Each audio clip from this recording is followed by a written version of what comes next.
Iko watu wengine wakora. Iko watu wengine wakora. Kwanza kuna mkora mwingine huko Trans Nzoia anaitwa George Natembeya.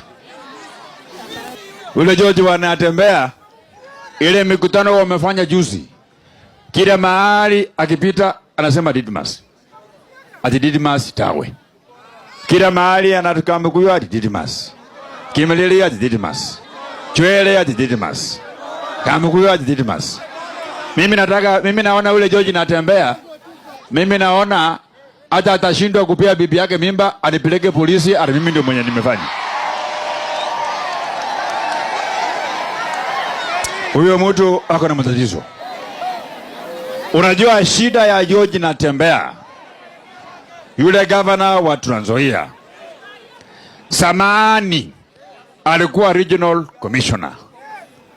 Ukikuwa regional commissioner, unaongelesha majangili, anaongelesha Janjaweed, anaongelesha wale wa SLDF wa zamani, anaongelesha mabandits.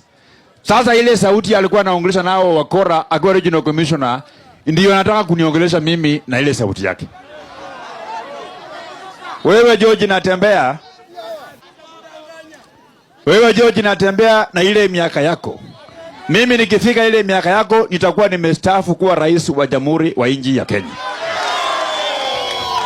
Ama namna gani? Huyo Natembeya ni kumbafu sio kumbafu? Aende asiende? Nione wakisema ile mtu ni kumbafu aende kabisa, aende kabisa yule. Aende kabisa. Hata nimetafuta mawakili manake vile nimeona vile anaenda namna hivi. Huyo ni mtu ni kumbafu sana. Ama namna gani? Ati mimi nitawe kweli? Si mimi niko sawa? Si mimi niko sawa? Sasa nikitaja jina lake mnasema aende kabisa, sio? Huyo Natembeya. Natembeya. Natembeya. Natembeya. Natembeya. Aende asiende? Aende asiende? Niona wakisema yule mtu aende kabisa, aende kabisa. Akwende kabisa. Kwende kabisa. Akikunywa pombe aende alale kwa kitanda chini. Bibi asikuwe na mimba, asikuje kulaumu mimi. Bwana mimi ndio nimemnunulia pombe ya kukunywa. Mimi ndio nimesema aenda akunywe pombe. Na sasa mimi nilimwambia kwanza juzi, unajua akinitukana nilimruhusu kwa sababu alikuwa na wageni. Alikuwa na wageni wengi.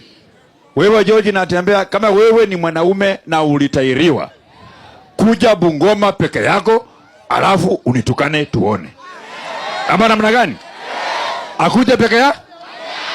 Hajasikia, wacha nimwambie vizuri. Kwanza wacha nimwambie kwa Kiingereza.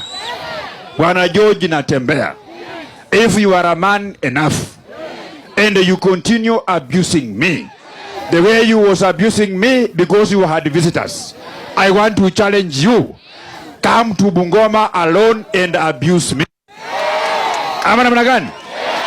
Akuja anitukane kama yako peke yake, sio? Aone vile atakimbia ile mbio hajawahi ona. Ama namna gani? Sasa mimi